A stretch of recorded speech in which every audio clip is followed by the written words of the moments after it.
Hey guys, it's me, Spillage, or Garo is the real name. You can call me Daddy. Nah, just call me Garo. Depends, though, whatever. Whatever tickles your fancy, you know? If you want to get freaky with it, I'm down, if you're down. Anyway, let's get to something that I was shown about, what are we? Like July 2014, which kind of propelled me onto the next level of my production ability, which I'm ever thankful for. So I wanted to show you guys this because, yeah, it's just something that unless you somehow stumble across it or someone tells you or something, you kind of just keep fiddling around with knobs and you just get frustrated. I spent 6 months getting really frustrated, doubting myself and just being all around pissed off at music because of this ability not to make things sound fat, or drums especially punchy, and just like, how the hell why does this snare sound so good on its own, and then you put it in the song and it just sounds like a bag of dicks. Yeah, so this is what I'm gonna tell you guys. It's pretty simple once you get it. Let's start with the bass drum first. So let me mute everything. And so let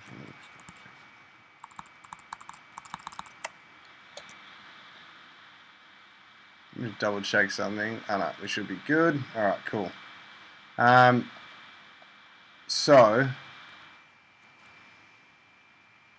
this is the bass drum, right? Oh, that's the filtered. Let's not get there. Let's go to here. Alright, it's pretty fat right now. Now this is just a bass drum from a sample pack or something like that. Nothing too crazy. Now, what the effect channel is to make things fat is pretty much what you see here. So obviously with a bass drum you got to EQ it, so that's what I did. I mean 60, it depends, anything under like 90 and 60ish is kind of acceptable depending on the tune. Now what I should do is put this here, because Camel Fat has actually a really great inbuilt limiter in there, so it will limit your stuff automatically. But this here, these two puppies are pretty much the key to making things sound fat, for me anyway, and they work. Like, obviously, I'm not saying I've still got a long way to get where I want to be, but I've noticed there was quite a dramatic step up from my tunes in the last 6 months. So first up, a compressor. Like, it's up to you what you want to do with it. Just go by sound. This glue one by Atomic, I think. They have really good presets for the drums, and I just use them and fiddle around with them because I just love fiddling around with knobs. And then one of the main ones is the PCP PSP Vintage Warmer, which is a ridiculous plugin. I'm not 100% sure what it is. It feels like a compressor mixed with a distortion limiter, fatness, I don't know. It's just something that's just sick as shit. So, okay, if I turn off these, right, the bass drums, alright, so I add this, and this. Hear the difference? So look at the volume. There's a slight volume change when I compress it, which is fine. But then this here doesn't change when I add these. It just gets fatter. Now all I did here with this vintage warmer is literally, it starts at 0, turn it to there. Obviously, if you hear the difference, like, you can go over the top with it, but I mean, I just take this and just move it around. I usually go around 4, but again, it's just listen to it, see what it sounds like. And then the next step is the Camel Fat. So the camel fat is amazing. And what you do is you make sure you've got a clear preset. Just clear everything. Turn on distortion and the tube. Now, oh, that's off, so obviously not going to hit jack. Hear the difference as soon as I turn it on. So now it's off, like not doing anything. Hear that? It just becomes fatter, and it's not getting any louder. If you look over there, it's not getting any louder. It's just getting fatter. Just getting that booty. Obviously, you know, you can go way too much. So you don't want that. So between 9 o'clock and like 7 is where I usually play with it. So, I mean, and that, I do the exact same thing. I'm not using that snare drum. This groove snare and high snare. So these are 2 snare drums. Let's just stop that. So once you're comfortable with the bass drum, you move on to the snare. That's how I do it. I start with the bass drum, and then I go on to the snare. Now, I can delete that because that heavy snare is not the vibe. The groove snare. So, by itself, oh, actually, what I will say also, see how I've got this routed to a bus? I do the exact same thing as I did here. I put it there and route the bass drum and the kick and the snare together to, again, fatten it up. This is just like pure fatness. It always works. You just got to watch out you don't do it over the top, because then it starts to sound a bit crunchy and dirty.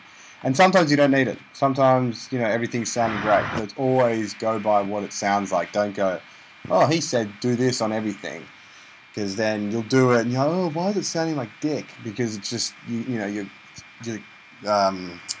distorting something 1,000 times over.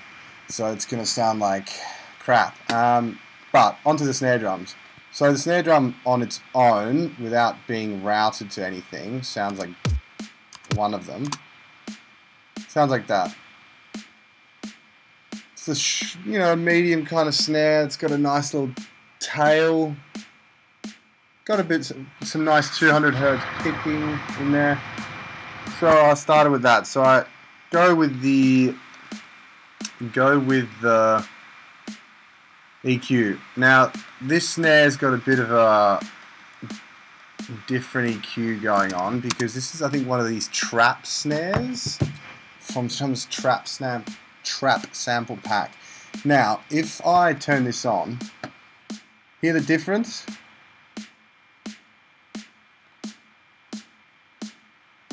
It sounds slightly more compact, and it's got that 2000 is kind of turned down a bit, just to make it more drum and bassy. This here is a nice little thing that a good friend of mine, Elk Road, check him out, he's a bad man. He's not an elk, but he's a bad man, producer. Told me like around the 4 to 5.5 is where you get that nice little bit of top. Hear that? Obviously that's too much. You just give it some breath. Yeah, just some space. Make all the bitches love you. Anyway, next up, add some compression.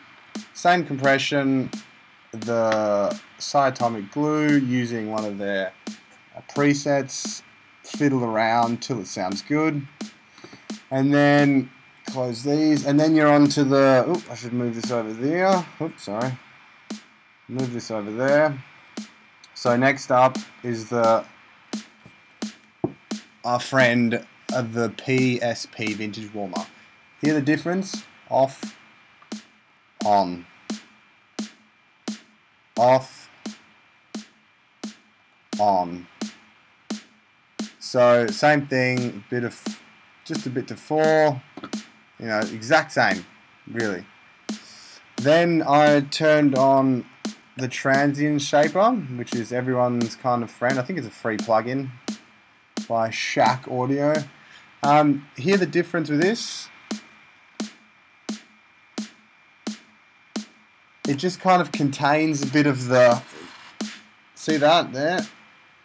Obviously you don't want it slapping because it just loses all its body and length. You want a bit of length, but you don't want that. Like, we're not, like, I'm sure for dubstep maybe or whatever, but for drum and bass, yeah, just find something that sounds like that's good, you know. Obviously, I'm not the king of snares. I actually hate doing snares because it does my head in. If you want to listen to good snares, listen to Subfocus, listen to Smooth, who I think is just a ridiculous drum producer. Like, his drums and his snares are mind-blowing. But again, Metric has those nice fat taily snares. But anyway, this is what I like to use right now currently, just to tame the beast, so to speak. And then last is the Camel Fat. And you notice that the volume's always been around the same here, because you don't want to, like, there's a lot of things when you're starting out. I'll stop that. When you're starting out and you're like, oh, it sounds so fat, and you don't really realize that your volume's just turned up by 4 dB. So it's not about the volume, it's about the thickness of the sound. Now, pretty much the exact same thing. Camel Fat, clear it, clear the preset, distortion, tube distortion. Obviously, you don't have to use Camel Fat to do this. You can use something that has a tube distortion. I just really dig Camel Fat because that's what I got showed on, and I stuck with it ever since. And so yeah, I mean, it's all play with it till you're happy. But then, you route that back to, what was it, bus 4. So I routed the snare into a little Waves plugin. It's just got a little kick here at the 4K and just a little bit here. That's just, you know, this is usually can be universal. This is just because I played around with it and I like the sound of it. And then just another little bit of EQ to EQ the signal what's coming in from there. And both of these snare drums make up the snare, so to speak. So I did the exact same thing. EQ slightly different of high snare, but this is pretty much the same. Camel Fat, the same. Vintage Warmer, the same. I'll move this down to there. You know, Vintage Warmer, the same. Blah blah blah. So snare sounds like that. That's got a pretty good kick. I'm actually pretty happy with this snare drum. It's one of my better ones. So that's got a nice slap to it. This is the high snare. That's got the more of the tail. Still got a bit of a kick to the 200, and then I add that on it. More body. Doesn't make sure that when you're laying the snares that your MIDI's lined up. MIDI's lined up, and that the actual sample starts when it, you know, on the 0 point. Otherwise, you can get like flamming, or if you get them too close together, they start to what's it called? Phase, which is a rancid sound for snare drums, anyway. So these two snares are going into a snare bus, right? And then those snare buses are going into a kick and snare bus, right? That kick and snare bus just got another bit of fatness, the exact same, and it sounds right like that. So if I turn off everything,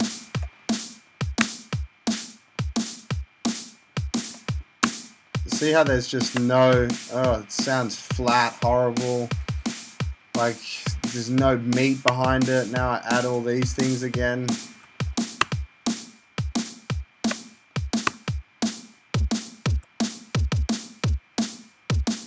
You know, so it's got a bit of kick to it now. Now you can start to play with it. So what I like to do now is just add a hi-hat in, and if it's got a groove, then you know you're on the right track. I got that little tip from Ekko Sidetrack, good old Jeffrey. He gave me a nice A little tip there, sounding like if it sounds good at that bass level, then you can build on it. If not, like, why build on a shoddy foundation? Because let's be honest, this is a foundation. And that's what I've found. I was kind of realized I was doing. I was always adding more things to try and fill in the gaps that the shit let out. So, yeah, just start off with a solid foundation. So, kick and snare, right? Now, let me just check which one of the hi-hats. Nope, not that one. Cymbal.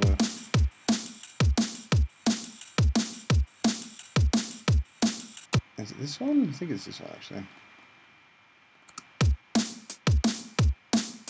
Yeah, so this is one of the hi-hats.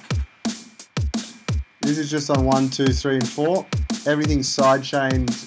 Well, not everything, but these are side-chained to the kick and snare. Same thing, a little bit of fatness. I don't have to show you because you know how you use it now. Then I added hi-hats on the 8th note. EQ, you know, it's all how you hear it, how you want it to sound. Oops, sorry, I didn't show you that. There you go. But see, now that's got like if you're bouncing your head to that, then it's kind of on the right track. Like, I'm not saying they're perfect because I'm not a world-class producer, but I'm slowly working my way up, hopefully. So that's got to, you know, you can build on that, right? So then, let's put these up here.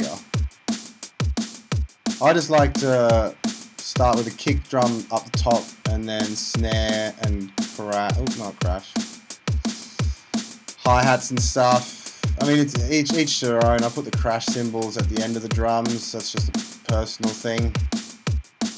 Anyway, so, and then I add things. These are some samples that I've found. Look at that. All the effects are just EQs, compressing. So in compression to the kick and snare, so you've got that groove and that glue to stick it all together. Some transient shaper just to get rid of any dirty sounds, any dirty transients. And now it's just about layering. Like, see all this black stuff here? I've got 17 or 18 channels of just that make up the drums. Alright. So now I've got some shakers, which are, there you go. A little bit of funky stuff. And I just cut them out. Some of them are cut out. You'll see here, especially with the breaks. So I'll mute that. Unmute it. This is from the music, check it, get this stuff. This is the Music Radar 200 free breaks sample pack. It's all the banging breaks. Some are shitty quality, some are really good. I labeled this one Nice Drive. And I've cut out the kick and snare because this one I EQ'd in a way that if I had the kick and snare in there, they would be conflicting with my kick and snare. And these are just little high-end shuffles that I put in there. Alright, so it's getting a bit more groovy. Now I add this. Again, here I actually left, you can see the transient, the snare drums in, because I didn't mind it. You know, you gotta hear it. Sometimes it sounds like balls. So test it out. If you leave them in there and they're EQ'd it a certain way and they conflict, then you'll be like, oh, it could just be one of those things. You're like, oh, something doesn't feel right. Why doesn't it feel right? And then you go through your drums and you look at one break has got everything left in there and you're like, oh, you know, maybe it's not 100% quantized, so make sure that's quantized. Or the kick and snares are conflicting, like the frequencies are interfering with your bass, your kick and snare, and then it just does things that are kind of unexplainable, but it just dulls the feeling. So then you hack them off, and all of a sudden something feels a lot tighter and a lot more fluid, you know. So yeah, I had that, and then I added another break. this break here, I left in completely, but if you look at that, it's just the high end. So off, hear the difference? Hear what the space that it fills? It's just the high end. And obviously, I mean, that's where the kick hits, so you're not going to hear jack, it's gone. So it's just all about filling that space. You forget that drum and bass is a type of music that pretty much every free space is occupied by some sort of frequency, and it's developed into a point that where when it's not, it just sounds a bit wrong, or just sounds like it's lacking something. That's just the way the music's progressed. Don't fight it, just go with it. Now, this is a little thing that a lot of people, this is common knowledge, a lot of people use. I think I first heard Rob Swire say he does this, and he's the type of person that if he says something, just try it, because let's be honest, he's a modern day Mozart of electronic music. The guy is ridiculous. So, crash, right? Right, so this off, hear the difference? Now they're just crashes on 1, 2, 3, and 4 on the quarter notes, or for those musically trained people will know what they are. Quarter notes, crotchets, they're just on there. 1, 2, 3, 4, and then just loop through. Now you want to get it sidechained nicely. So play around with the ratio, so it has a nice little groove. Tap tap tap tap tap tap tap tap, etc. You know, I won't sing it. Same thing, compression, EQ, transient shaper, just to hear the difference. It's just a bit messy. Just tightens it up. It's just like getting a screw, boom, tightening a wrench and fitting that sucker in. And then what is this? I think I added some bongos and stuff in this break. Yeah, I just thought, hey, I haven't done this in ever, I don't think. I added some bongos. Yeah, and that's just like playing.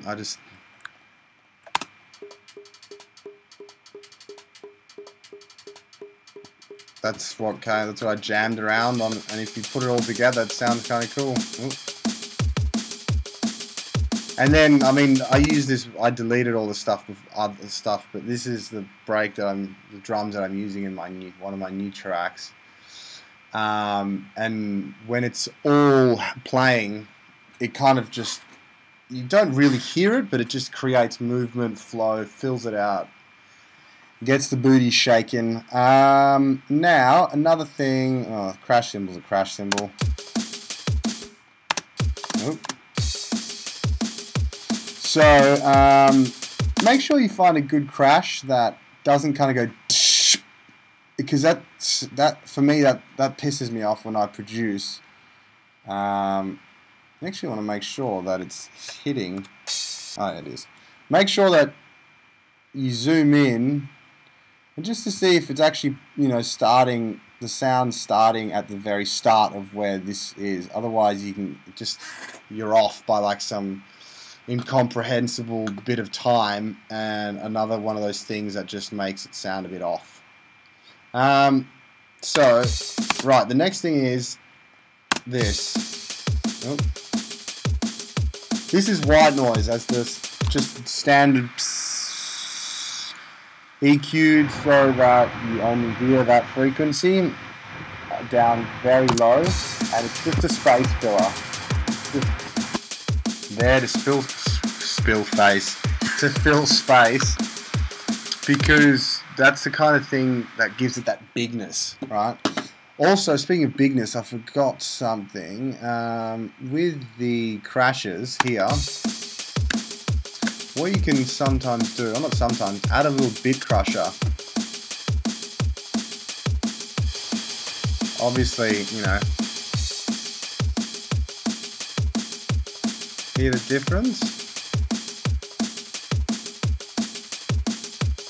It's not louder, it's just a bigger sound. And you can just get it down a little bit. Big crushes are nice, good fill it out, get the sound a bit dirty.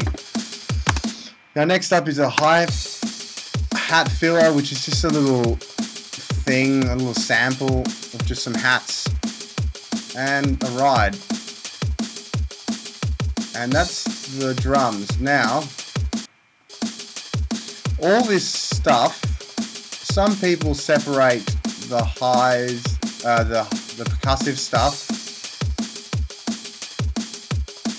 Why is that there? I think it should be going to the drums, shouldn't it? Yeah, some people separate the percussion elements into a separate bus, and then the snare and bass, blah, blah, blah, and then at the end, all the drum elements, if they're in individual buses, all go at the end of the day to a drum bus, which is here, or in the mixer view. For Logic, it's not so... It's somewhere. I can't see it right now. Oh, right, yeah, it's here. Right, so same thing. Look at it here. EQ'd in a way. So, you know, EQ it. You don't want that, obviously. Just do it in a way where it sounds nice. EQ it again at the final point. Camel fat. I should put that down the bottom, actually, because of the limiting. So there you go, same thing, drums, open sounding, you know, give it a bit of play around with these. This is again the presets, PSP vintage warmer, same thing at 4, camel fat, same thing, tube. Now, this here, what you can see, these 4 things, or these 3 things mainly, these are the main ingredients for making stuff fat, right? So let's quickly jump on a bass. I will just let that go to stereo. So what I like to do with instrument things,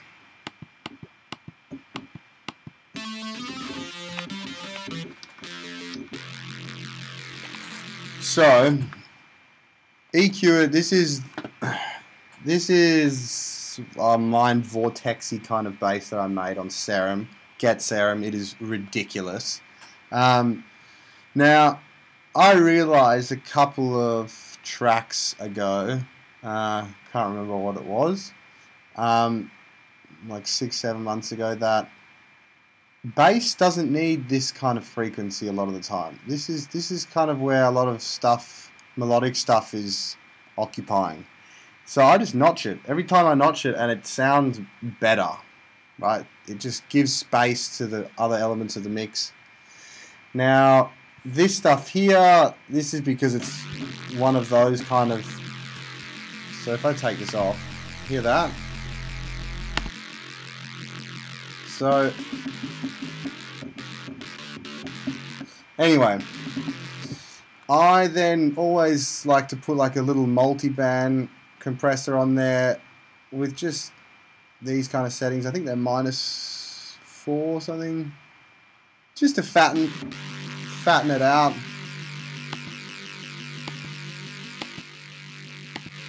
Just to give it some volume, bit of fatness, and then again, I'm sounding like a stuck record, but PSP. Compression, so the PSP is same thing, 4. Obviously you can go retarded, but and then compression, which is just doing the side chaining to the kick and snare, and then our friend the Fat Camel, same thing, and right, it sounds quite fat.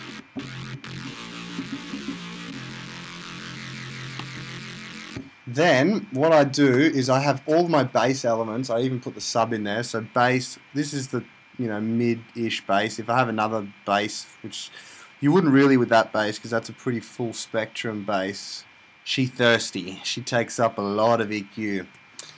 I put, see the stereo out here? I make that into the bus and have a bass bus, have a compressor, the glue. I use the guitar bass bump. That sounded good. Hear the difference now with that? It's huge. So, same thing, vintage warmer. I sound like a stuck record. Vintage warmer, camel fat, boom. Now, what I like to do with the, make sure, here we go to mono.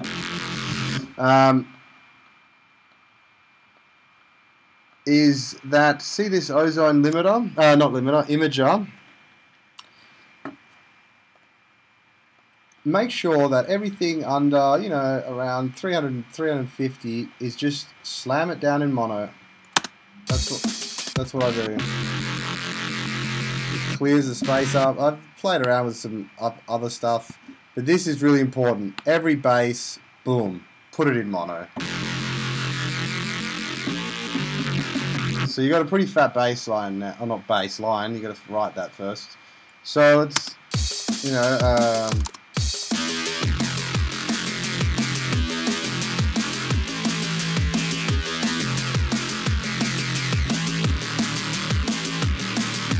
oops, probably stay in key.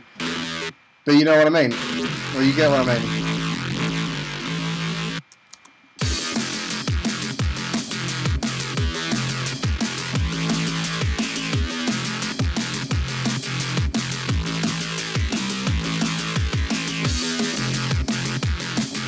Etc.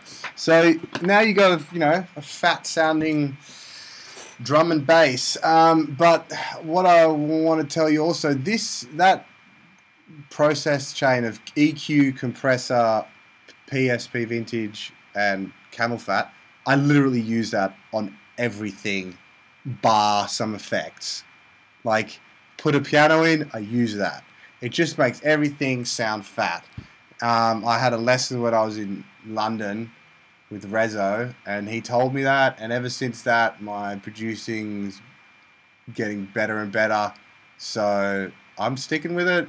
Try it out. Like, obviously don't take my word as verbatim. I'm not, you know, if, let's say, if Subfocus tells you something, I would probably listen to him over me, because it's Subfocus and he's got 15 years of experience and he's a world-class producer. But this is something I just wanted to share because it changed my life, just like Jesus. No, he didn't. Let's be honest. He didn't change shit for me. Yeah, this is the kind of thing that really made a eureka moment and a light bulb kind of switch on for me. I was like, oh, that's how I make things sound fat. And, you know, ever since then, I've really loved making tunes again. So, yeah, take that with a grain of salt, take it how you wish, whatever. Hopefully it helps you. Make sure you get Serum. It is a ridiculous synth. The presets are just out of this world. Like, a lot of the time you don't actually have to do anything except for add the fatness, which is how I, you know, those effects chains. Obviously you can add stuff like at the end of it, maybe the sausage fattener. But ever since I've kind of added this, I stay away from the sausage fattener because it almost kind of, because it's a compressor as well, so you can overdo it as well, and you can just lose all dynamical range. So you got to watch out, because the ever quest of making things louder and fatter can get in your way. But hopefully you can take something away from this. Hopefully I've made sense and didn't drivel too much shit, because this is my first producer tutorial, so you've helped me burst through my hymen, so for that I'm thankful. And yeah, got plenty of tunes coming out with a friend of mine, Dealt Fairly, and we're really pretty looking forward to them. So like us on like me and him on Facebook, and stay in touch. If you dig it, let me know. Yeah. Alright, happy producing, fellas and fellettes. If there's any girls out there repping the girl flag, do it. There needs to be more of them. Cool, guys. Have a good one.